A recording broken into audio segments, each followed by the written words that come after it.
नमस्कार सगळ्यांना. मागे एकदा मी लाडकी बहीण योजनेचा फॉर्म कसा भरायचा याच्याबद्दल माहिती सांगितलेली होती आणि आता परत एक व्हिडिओ बनवत आहे. तुम्हाला पुढे काय करायचंय. बऱ्याच जणींना त्याचे मेसेज आलेले आहेत अप्रूव्हचे, पण अजून कोणाकोणाला आलेले नाही. त्याची साईट खूप स्लो आहे. तर ज्यांना अजून फॉर्म त्यांचा काहीच पुढचा रिस्पॉन्स नाही, तर तुम्ही थोडंसं वेट करावं लागेल तुम्हाला.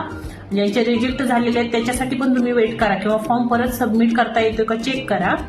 आणि ज्यांचे अप्रूव्ड झालेले आहेत तर त्यांना एक काम करायचं आहे. तुम्ही गुगलवरती जाऊन माय आधार लॉग इन म्हणून तिथं टाईप करा.